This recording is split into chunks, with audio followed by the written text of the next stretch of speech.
All right, ready to dive deep. Today, we're tackling something so fundamental, yet often overlooked, how we think. And to guide us, we've got Richard Templar's Rules of Thinking. Yeah, it's a bit of a gem. Totally. Now, we all know how much information overload there is these days, right? So this deep dive is like a cheat sheet, helping you quickly grasp these key principles for thinking more clearly and effectively. We're aiming for that well-informed feeling minus the overwhelm. Exactly. It's about getting to the heart of Templar's insights, giving you the tools to really navigate your own mind. Right, like a mental toolkit. Okay, let's start with something Templar hits hard on right at the beginning. Independent thinking. Okay. Talks about avoiding the echo chamber. What does that look like in real life? And why is it so important to step outside of that for good thinking? Well, think about it.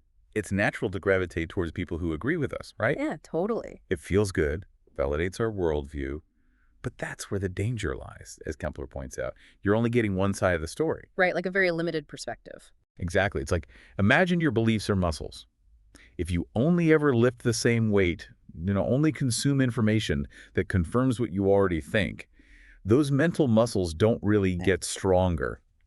They need that resistance training. So actively seeking out different viewpoints is the resistance training for your thinking. Precisely. Even those viewpoints that might make you a bit uncomfortable, it pushes you, forces you to examine your assumptions, and ultimately you build a more resilient understanding of the world. Makes sense. It's like if you only ever listen to one genre of music, you miss out on this whole universe of sounds and perspectives. Exactly. And then Templar talks about this idea of not fearing being different. Now, that can be a real challenge, right? To like voice an alternative idea when everyone else seems to be in agreement. It can be daunting, for sure. But Templar emphasizes that it's all about doing it thoughtfully, respectfully. So how do you approach that? Well, instead of being afraid to be the one to say, hold on, is there another way to look at this? Yeah. You present your opinions, but in a way that's grounded in logic, that shows consideration for others' perspectives. I like that. And you know what? It often leads to surprisingly positive results. Yeah. If you've genuinely engaged in that independent thought, chances are your perspective is valuable, and people will recognize that. That's encouraging. And even if they push back, Yeah. That's just another opportunity for more independent thinking. Okay. Yeah. You analyze their arguments. Maybe they have a point that you hadn't considered, and that refines your own understanding even further. Oh, that's a great point. So it's not a confrontation, it's a continuation of the thinking process. Precisely. Building on that, Templar then talks about considering the motivations of persuaders.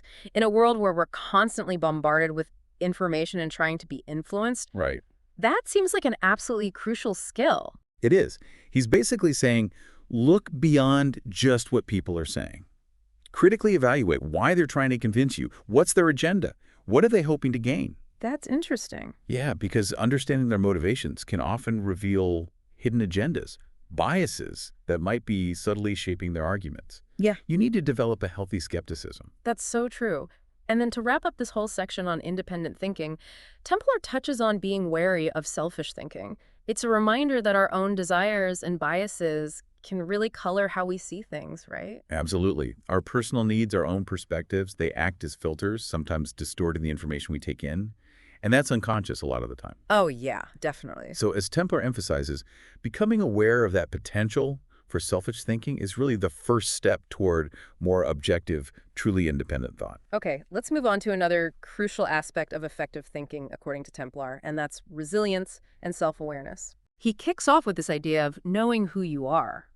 Sounds simple, but how does that tie into bouncing back from challenges? Well, Templar points out this interesting thing. We can become so vulnerable when our sense of self is too wrapped up in external things, like your job title, your relationship status. I see. When those things change or, we lose them, it can feel like our whole identity is under attack. Yeah, it's really personal. Right.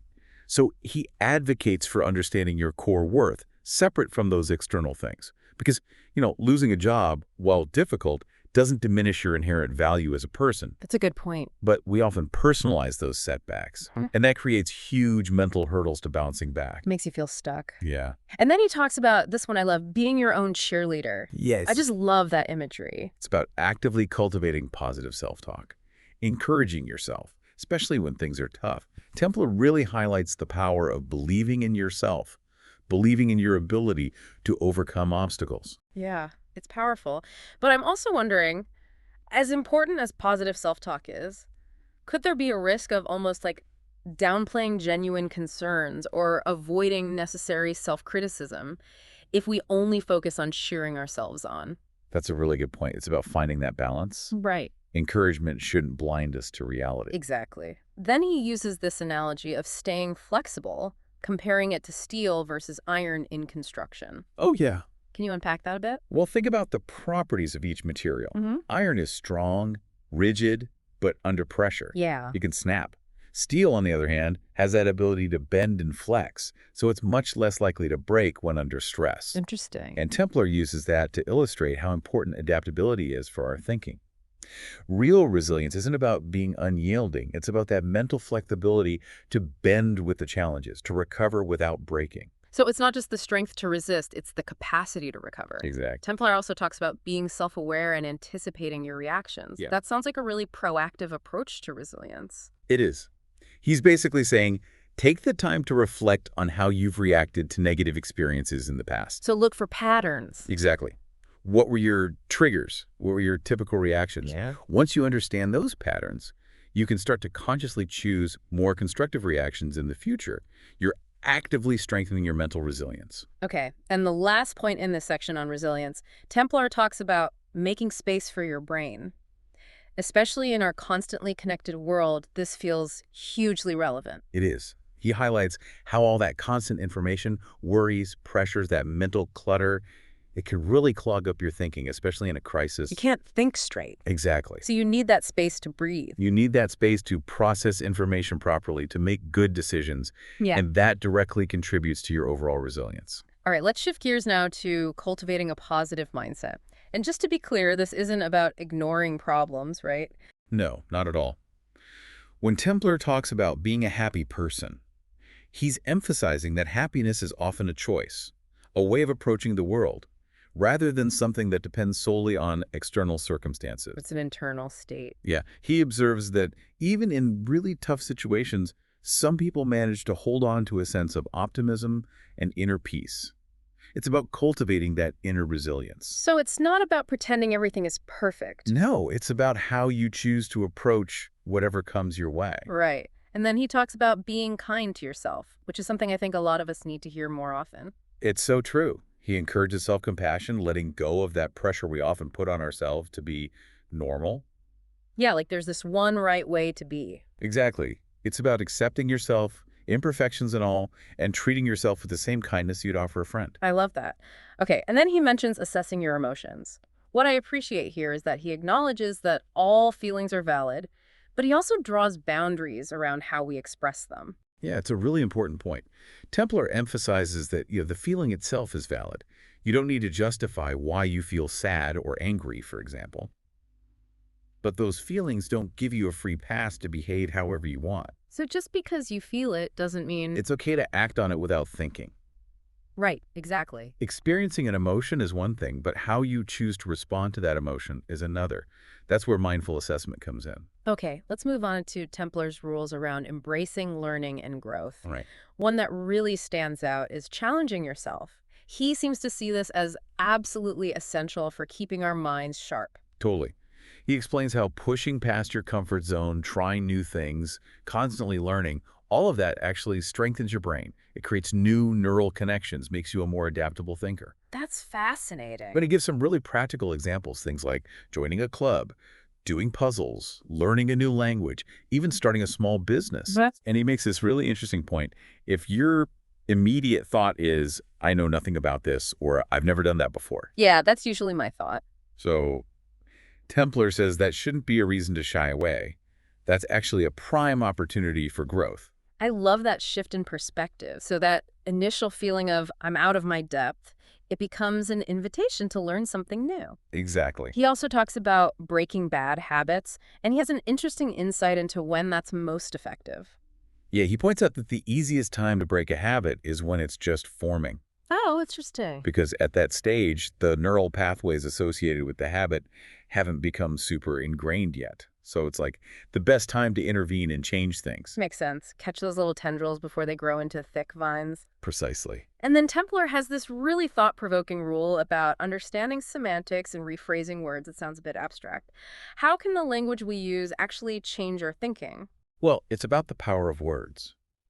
Templar illustrates how the very words we use to describe situations, to describe ourselves, can shape our perceptions and our actions. Oh, wow. He gives this example of a perfectionist who always struggled with procrastination. Oh, I relate to that. Right. So this person redefined the word perfect to include the element of timeliness. Interesting. And that simple shift in language actually helped them overcome that procrastination habit. Wow, that's amazing. He also talks about someone who had a friend who was constantly unreliable. Oh, we all know that person. Right. And they used to excuse it as, oh, it's just their unpredictable charm. Right, right. But they reframed it and started to see it as simply annoying. That changes things. And that shift in language changed their whole perception of the situation and how they responded to it. So it's like a mental software update through the words we choose. Let's move on to another big area in Templar's rules of thinking, and that's organization and clarity of thought. He's a big advocate for learning to make lists, and he addresses some common objections people have to list making. Yeah, people often dismiss lists as time-wasting or overwhelming, especially if they've got a lot on their plate. I can definitely see that. But Templar argues that well-structured lists actually help you focus. They reduce that mental clutter by getting everything out of your head and onto paper or a screen. Okay. And ultimately, it makes you more efficient. He even has this tip. Start your lists with some quick wins, enjoyable tasks, maybe things you've already completed. Oh, I like that. It helps build momentum and overcome that feeling of being overwhelmed. You get that little boost of like, okay, I'm already accomplishing things. Exactly. He also strongly advises getting out of your own head. What's the core principle behind that? It's about externalizing those thoughts and tasks. Write everything down, no matter how small or insignificant it seems. Oh, so even the tiny things. Everything, Yeah. because it frees up mental space. Oh, I see. Your brain doesn't have to hold on to all that stuff anymore. It can focus on the task at hand. Like freeing up RAM on your computer so it can run smoothly. Exactly. And then he has this interesting take on making deadlines your friends. For a lot of us, deadlines feel more like enemies. I know, right? But Templar offers this really liberating twist. He suggests that as deadlines get closer and the pressure mounts, look at your list and ruthlessly delete anything that's not absolutely essential. Really? Yeah, it helps you maintain focus on what truly matters, and it prevents you from getting bogged down in less important details as the clock ticks down. So it's almost like a decluttering process. Exactly. And it can be surprisingly freeing. Okay, let's talk briefly about decision making. Templar has this fundamental rule about not making decisions under pressure. Seems like common sense, but how often do we actually follow it? Not often enough, right? Not often enough. Decisions made in a rush, under duress, they often lead to, well, bad outcomes. Yeah, you make mistakes. So Templar emphasizes the importance of taking your time, giving yourself space to think things through carefully.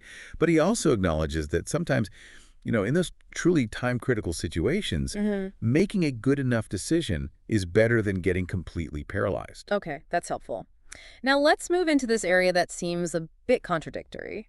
Creative and systematic thinking. Templar encourages us to be more creative about systematic thinking. How can you blend those two seemingly opposite approaches? Well, it might sound contradictory, but Templar's point is that you don't have to be confined to these rigid, conventional ways of organizing. You can think outside the box. Exactly.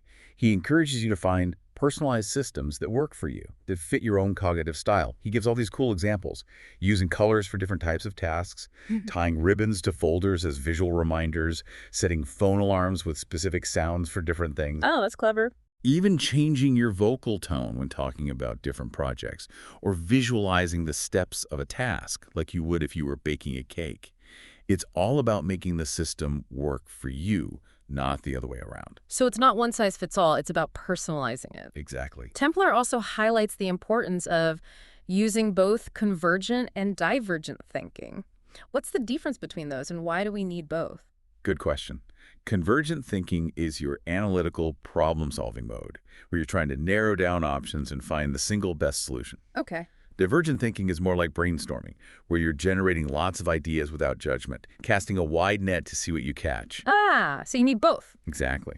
Templar emphasizes that both are essential for effective problem solving. You need the divergent thinking to come up with lots of options, and then that convergent thinking to evaluate and refine them. The freedom to explore, and then the discipline to focus. Templar also has this really important rule about turning off your internal critic, especially when you're being creative. We all have that inner voice that can be so harsh. It can be brutal. And Templar's point is, during that initial phase of coming up with ideas, you need to silence that voice. That self-criticism can totally block your creativity. It's so true. There'll be time for analysis later, once you've got some ideas to work with. But initially, it's all about letting those ideas flow freely. So prioritize quantity over quality in the beginning. Exactly. And then later on, you can put your editor's hat back on. Okay, he also talks about knowing which mindset you're in. What does he mean by that?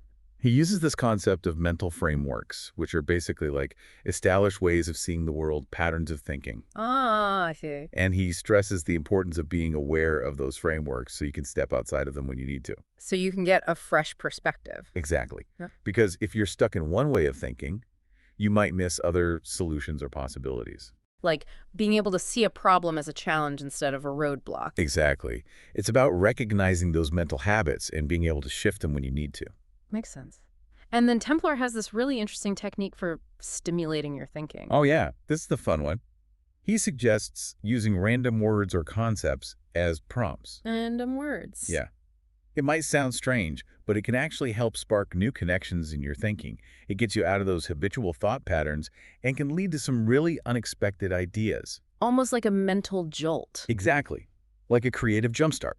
Okay, then he gets into the meaning of mistakes. And he uses some pretty iconic examples. He does. He talks about the invention of Post-it notes, which was actually a mistake. Really? Yeah, and the discovery of penicillin, another accidental breakthrough.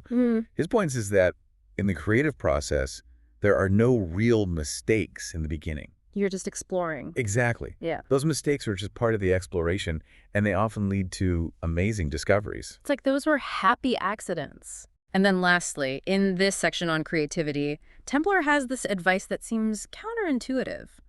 Forget other people. Oh. Why would he say that, especially when collaboration is so important? Well, he's not saying to be completely isolated, but he observes that a lot of really creative thinkers tend to be nonconformist. I don't always follow the crowd. Right.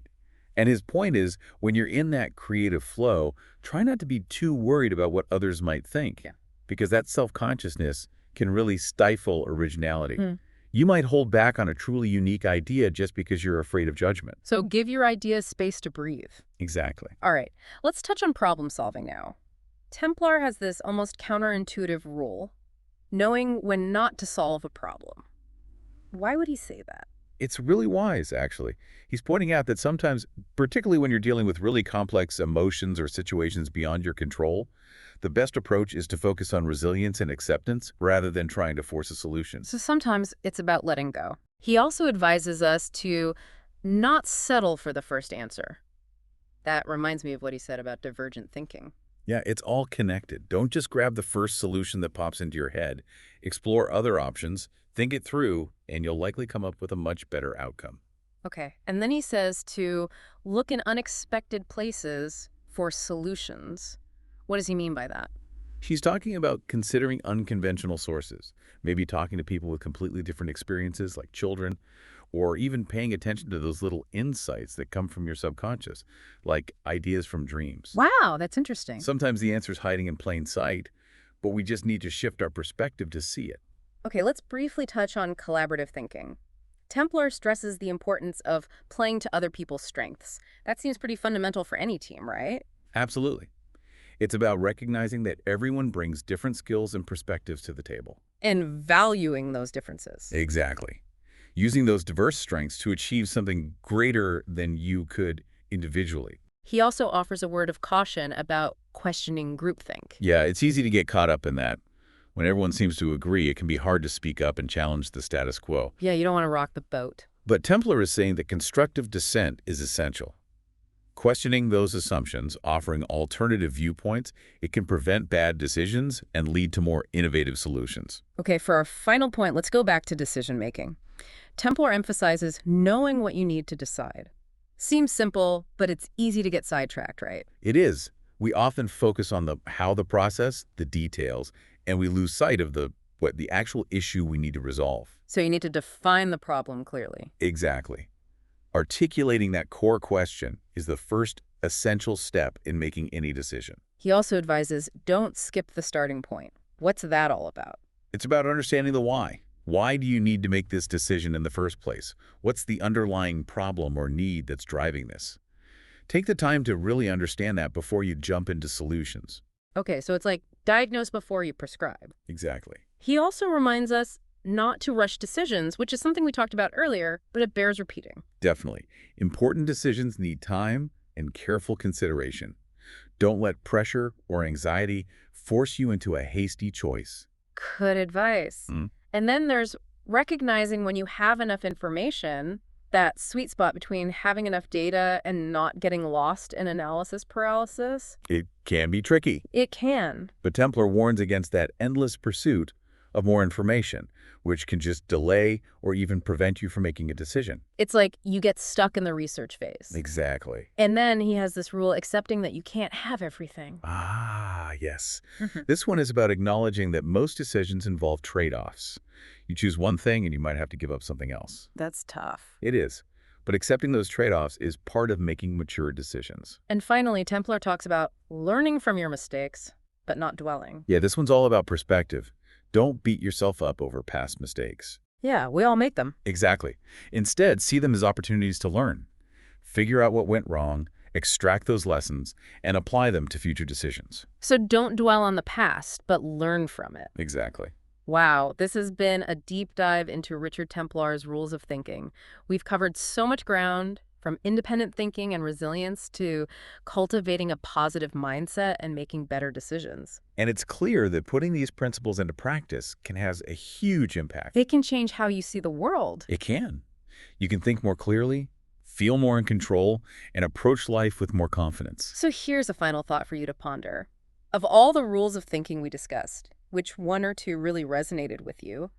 Think about how you might apply those rules to your own life, to a specific challenge you're facing right now. Because remember, as Templar shows us, becoming a better thinker is an active process. It takes self-awareness, intentional practice, and a commitment to continuous growth. And this deep dive is just the beginning of that journey. It is. There's always more to explore, more to learn about this fascinating world of how we think.